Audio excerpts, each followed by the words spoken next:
Welcome to The Courage Effect. I'm Suzanne Weller, and this is a show about growth and unleashing what's possible. You'll hear inspiring stories about what courage looks like, how we navigate what's getting in our way, and the opportunities that surface when we choose courage over comfort. Let's get started. Hi, everyone. This is Suzanne. Thank you for listening to us here at The Courage Effect. I'm really honored to have my guest here today. She is talking about something that is incredibly important for all of us as human beings, which is personal safety. My guest today is Barb Jordan. Barb Jordan is a personal safety expert who partners with organizations and universities to educate and build awareness around ways to stay safe. Following her sister's death, who was tragically killed by gun violence, Barb founded Always Bev, short for Always Be Vigilant, in 2018. Named after her sister, the organization's mission is to educate and empower individuals on their personal safety at home, on campus, and in social environments, emphasizing the importance of awareness, indicators for violent behavior, and the significance of trusting our intuition. Barb has traveled the world as an elite athlete, coach, broadcaster, and instructor. She is a former collegiate All-American, national champion, and gold medalist as a USA softball team member and coach. She's also the host and creator of the podcast Always Bev, The Ripple Effect. Barb, it's wonderful to have you here. Welcome to The Courage Effect. Oh, Suzanne, thank you so much for having me. So, one of the things that really jumps out at me on your website and in the conversation that we had is intuition and how important intuition is in what you do and what you teach and around raising awareness. And it really takes quite a bit of courage to listen and to trust your intuition. So I'd love to start off with asking you, why is intuition so important? Intuition serves one purpose in life. It's only here for one reason, and that's to keep us safe. And so oftentimes people dismiss it. They think, oh, it's nothing. Or maybe somebody is at a location, whatever it might be, social, business, and somebody walks in and somebody will turn to their friend and say, you know, that guy gives me a bad feeling. And somebody will say, oh, I know that guy. You know, he's funny. And then that's supposed to settle them down, like that intuitive feeling doesn't mean anything, but it does mean something. When we get that funny feeling, or sometimes I say it's a persistent thought, or we use dark humor, like, well, if I'm not there in 5 minutes, he killed me. You know, that's our intuition. It's a big deal, and we should always listen to it. So important. And it's one of those things that I think it's hard for us because, you know, I know that when we're trying to build relationships with people, like we want to build some trust. So there's obviously a certain amount of giving something that's precious to us, to somebody else. So how do you balance that? I mean, as you talk about this training, what are the things that you're doing, I guess, to start making people really listen to that gut instinct? I think it's not what people say, it's what people do. It's how they act. So just a basic skill. When we meet somebody, look them in the eyes. Look them in the eyes. And when they're telling you something, maybe it's a handyman type person that comes to their house and they're telling you all the different things they can do and you're unsure, you watch their eyes. And if their eyes are shifty and they're looking back and forth and they can't come back to you and give you a secure feeling, that's a red flag. You know, little things like that. Like, I mean, I've been through a dramatic situation full of tragedy. So trust is very earned with me, but people should always earn our trust. We should never let our guard down. And sometimes we do have to interact with people who we don't know. But again, keeping our distance, keeping yourself at a position where you can stay safe when you do meet people, that in itself is powerful. Yeah, very powerful. Well, and it sounds like you're bringing it up with just being aware, paying attention. And if something is rubbing you the wrong way, just noticing that, not just dismissing it. Yeah, absolutely. It happens a lot. And some people will say to me, oh, I trust everybody. And what I want to say is, no, you don't. I'm sure there's times in your lives where you have said no and you didn't know why, but it is your intuition that made those words come through your lips. Like, no, I don't really want to do that. We don't always have a reason. And that's intuition. Like, intuition doesn't need to be defined. You don't have to say, I don't want to do this because.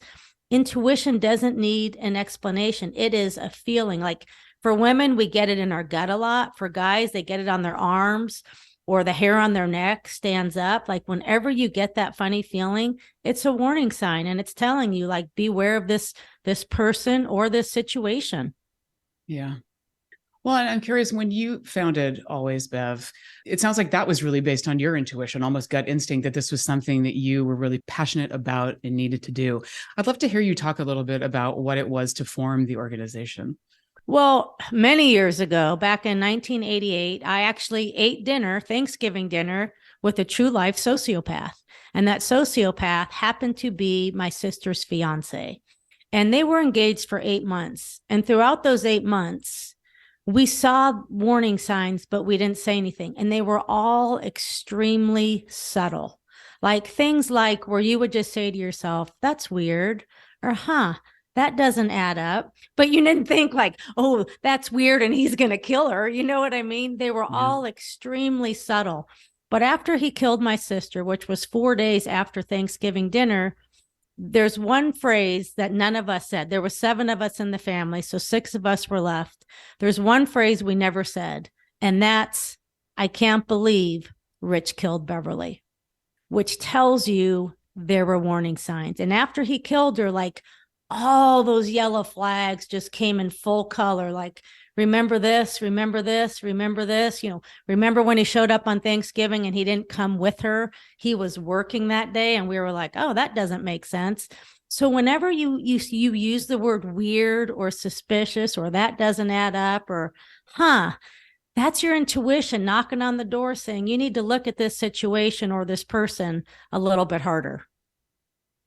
Wow, it's such a hard story, and I have so much respect for you being able to tell it, and being able to also think about, I mean, looking back and not doing it through the lens of regret, but a matter of, okay, how do I take this moving forward? How do I take this pain and turn it into something that is potentially going to help other people to avoid this? Yeah, and that's why I started Always Bev, because her killer was released from prison in 2018, and it was very hard. It's very difficult to know that, somebody like that gets to walk around and just mixing into society. Obviously, he wasn't the scary looking guy. And I just thought to myself, there are so many people like him and others that blend into society, and people don't know the difference. And that's why I started it. And it is basically the courses. Yes, they teach you your basic skills, like this is how you pump gas and this is how you should walk through a parking lot. But it talks a lot about human behavior and different ways that people work to gain your trust. Like with him, he used to be in the Marines. And so now when I see pictures of him, he is always wearing like a Marine ball cap, or he's wearing a Marine t-shirt. And if you're standing in line with him, Suzanne, at a Starbucks, and you see a guy wearing that shirt, you let your guard down and you say what? Thank you for your service. And right away, he has you conversing, and you have no idea that he is a murderer. And that's what Always Bev is all about. It's about really, really not letting what it says on paper or what people say dictate your trust. It's about that feeling and watching human behavior that will dictate when we actually let people into our inner circles. Yeah, and as you said, I mean, you can't judge a book by its cover, which is such a basic and old thing, but it is amazing that there's certain things that we just sort of take for granted. Yeah. Yeah. And people people want to be nice and they want to converse with people, and that's okay. But like information sharing, like what you tell people, like you meet somebody and you're telling them like, oh my God, I'm so excited. Me and my family are going away for 10 days. We're so excited. You're telling a complete stranger that you're not going to be home for 10 days. And by the way, you've also told him your first and your last name. And the next thing you know, he goes on to Facebook and he does locations and he finds your address, and people wonder why they were robbed while they were gone on vacation for 10 days. Yeah, that's always amazing to be like the whole social media thing too, right? Just like, oh, I'm on vacation and I'm letting everybody know that I'm not there. Yeah, I always say your pictures are just as good when you return as they are when you're away. That's a really great point. And it's not about creating envy when you're there. It's like you can do that when you get back as well. Yep. Yep. Yeah. So how have you started to integrate some of this into your life? Well, first of all, both my parents were born in the Bronx, New York. So we were an extremely vigilant family. And, I would like to say we were all street smart. I mean, that's just how we were raised. We were the kids that had to be home by dark, the kids that had to come home right after the high school football game. The famous phrase in our house was nothing good happens after midnight. So it was extremely shocking to a lot of people that it was our family that was a target by this guy. So we've always been vigilant, but now after this, I just look at the world differently, and I can't really explain it, but I always say, like, it's like somebody who's been a therapist for years. Somebody might walk into their office and they'll be there for 2 minutes and the therapist will say, "Oh, you're suffering from depression." And they haven't really said a whole lot, but the therapist just knows, they can see the signs. And I feel like I'm built that way. I've studied human behavior for so long. I look at people across the gym and I watch them and I just shake my head and I'm like, there's nobody that I want to converse with. Like, I do that all the time. And I do have excellent awareness. Very rarely does somebody approach me where it surprises me and it catches me off guard. And I say, "Oh, I didn't see you standing there. Oh, I didn't see you coming." Yeah. So it sounds like you're pretty much hypervigilant all the time. You were before, but yeah, even more so now. It's become very innate for me. Yeah. Well, and how are there times where you let that guard down, or that you think that you shouldn't have, or do you think that you're pretty vigilant across the board now?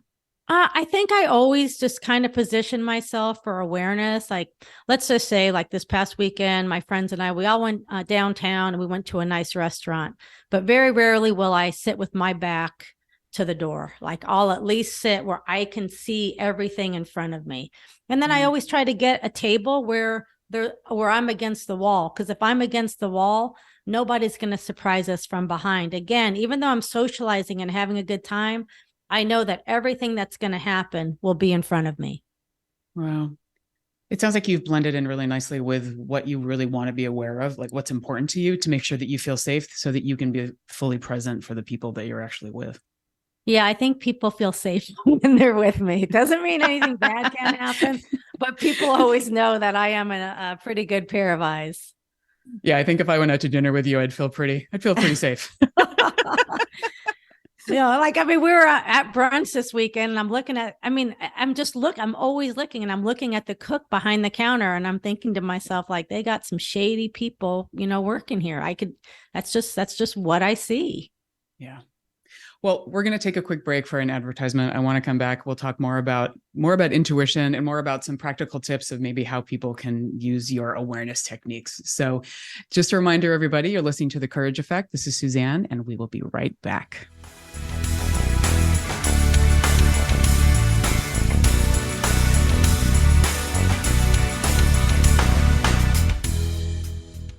Saving Great Animals, a Seattle-based dog rescue organization, matches families with dogs that are the best fit. Dogs that come from overcrowded animal control shelters, from abandonment or neglect. The key to Saving Great Animals' success is a trial adoption program, including training and counsel as needed. This way, you know you have the right dog before the adoption is final. Saving Great Animals relies solely on donations, so please visit savinggreatanimals.org today. Asking questions is better than making assumptions. Such is the premise of my show, Stacy Connects, a show about making connections through conversation. I welcome a diverse assortment of guests to chat about topics and ideas that are sometimes educational, sometimes inspirational, a little personal, and always entertaining. Every week, I draw out and befriend the elephant in the room so listeners can connect with the unexpected. Listen live Tuesdays from 3 to 4 on Alternative Talk 1150 KKNW. Wherever you go, Alternative Talk 1150 is here for you.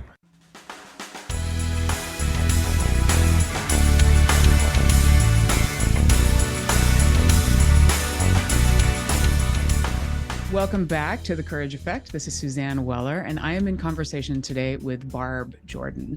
Barb Jordan is the founder of Always Bev, which is an organization that she founded that educates people about personal safety following the death of her sister. And one of the things that we've been talking about is trusting your intuition. And obviously, the work you do with Always Bev is so important, Barb. I would love for you to talk a little bit about How did you get to this point? I mean, obviously this is a lot to process through your life, and you didn't just arrive at this point of really, knowing what it means to keep you safe. Would you be willing to speak a little bit about your experience and how you processed through your stages of grief? Oh yeah, it was in fact it's a never-ending process. Like just recently in the last year, I know you're going to look at me and roll your eyes and go, "Oh my gosh." I was like, "Oh, I went through a traumatic event." Not just a tragedy, but there was trauma involved. Like I had never really used that word in our family situation, but now I realize like it was, how traumatic it was. And it was extremely difficult because one, it was so sudden. Two, it was so violent. And three, I adored my sister. It was like a mega loss, not just for me, but for our entire family. She was golden, to all of us. She was like the person in the family for each family member. And so for a long time, like, I didn't talk about it, but I thought I spoke about it because other people in my family, I spoke about it because I spoke about it more than the other members of my family. But as years passed, I realized that doesn't mean anything because nobody speaks about it. So simply by saying her name once on a holiday is not really talking about her. But it took me probably close to 20 years. I went to some therapy along the way. I didn't just say, "Oh, I can handle this," but nothing ever really stuck. Nothing ever really got me to open up. But I did find somebody who I went there and she just said, "I want to take you through something called EMDR." And I was like, "Sure, if it's going to help me feel better." And within one session, I just felt like so much opened up in my mind. Basically you do EMDR because your situation hasn't passed from one side of the brain to the other. You're still stuck in that moment, but of course you don't know it, but your brain still has that one moment still there. And so when I did my first session, the therapist looked at me and she had tears rolling down her eyes, just simply by what I was saying. And she looked at me and she said, "You're still kneeling by your sister's coffin." And I just was like, and I had said all these things to my sister, when we had her viewing, like, "Please don't leave me. Please don't leave me. I need you. Please don't leave me." But yet in the 20 years after that moment, I never remembered saying that. But when she took me through EMDR, all of that came out, and it was extremely healing. It's very painful, but if anybody is suffering from trauma, I highly recommend it because if you can get through to the other side, it just elevates you into life. So that's what I think about EMDR. Wow. What a powerful experience. And to have that 20 years after the fact. Oh, yeah. It was, when it first happened, I'd get mad all the time. You mentioned I played sports. I'd get out and I'd be like inside, I'd be like, and my sister was killed, like anytime I was angry, it always went back to that situation. So you just know or can imagine how much was built up inside of me. So to finally be able to release some of it and to release the nightmares, there's so many nightmares that went along with it. Plus in that 20 years, I had nightmares almost every night. And the theme was the same, that somebody was trying to get me. Didn't matter. It wasn't him. But the theme was somebody was trying to get me. And so once I went through EMDR, it helped alleviate some of those nightmares. I still have nightmares, but they're not as constant.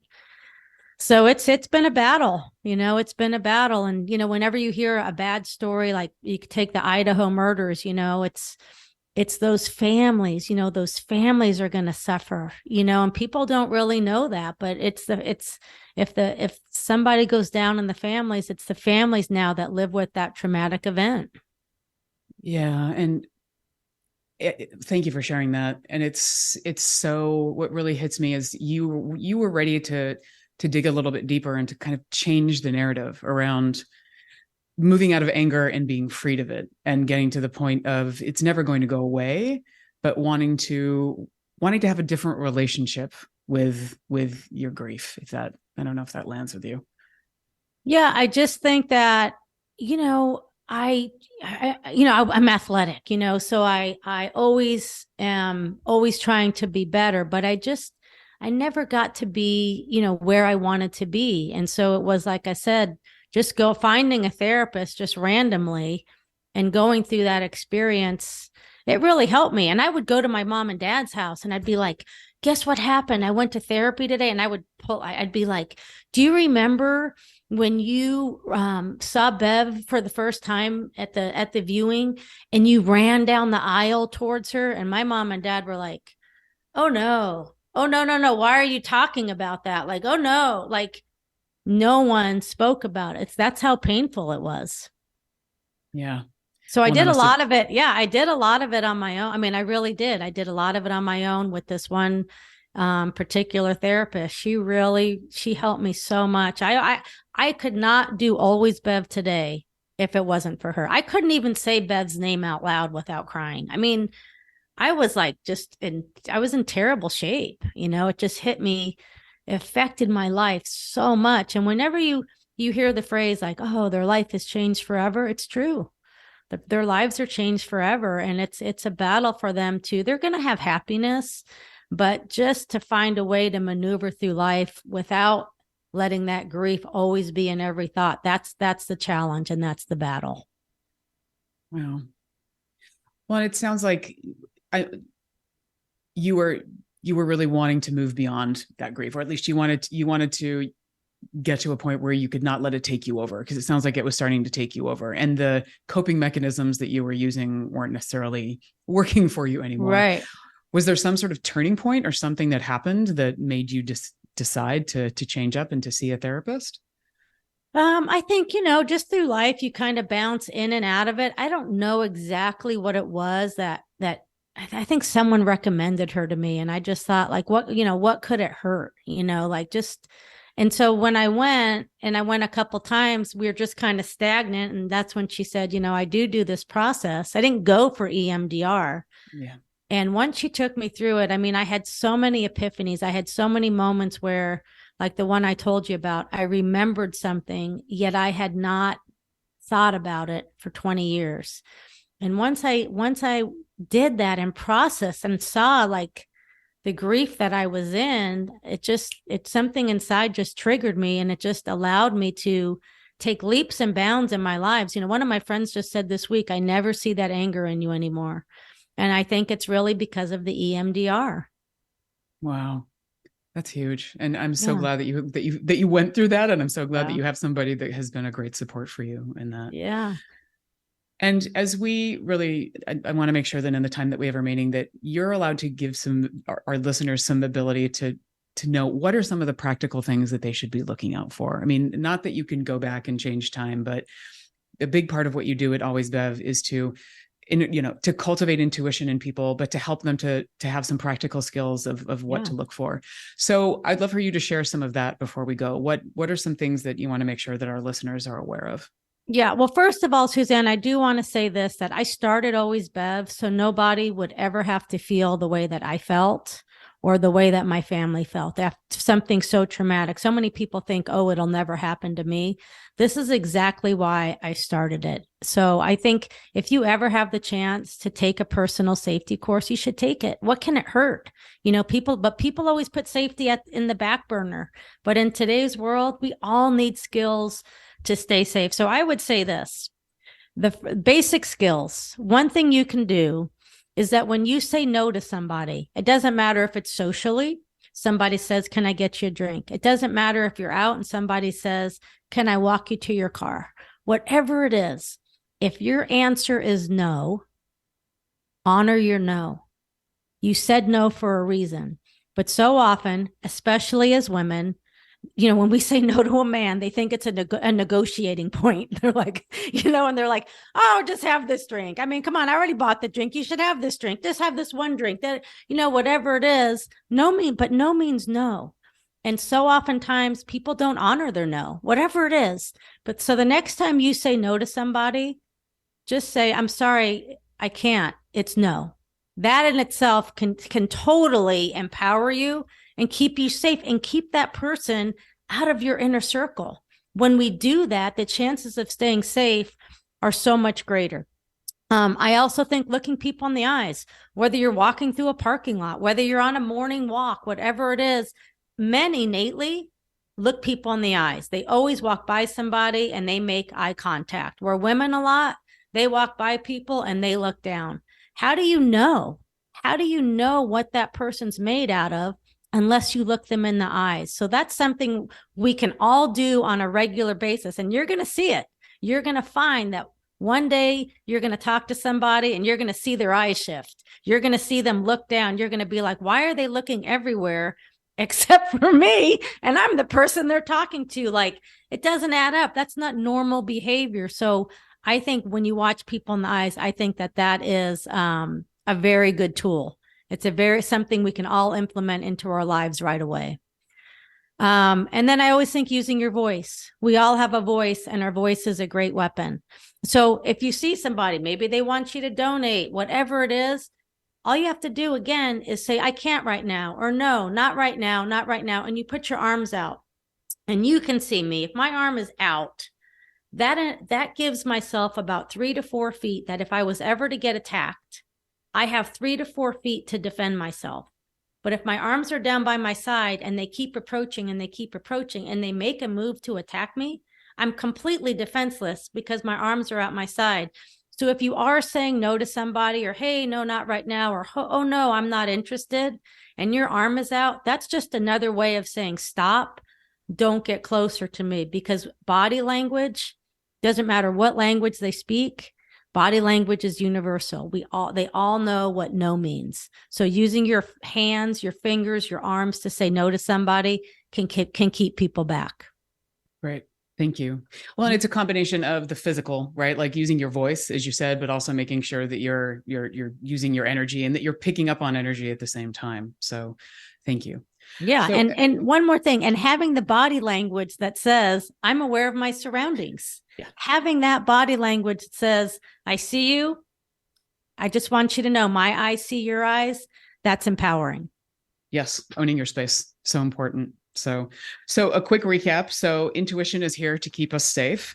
We all need skills to keep us safe. So why not actually, spend some time and practice it, and honor your no. If you're feeling something, make sure that you stay clear with that.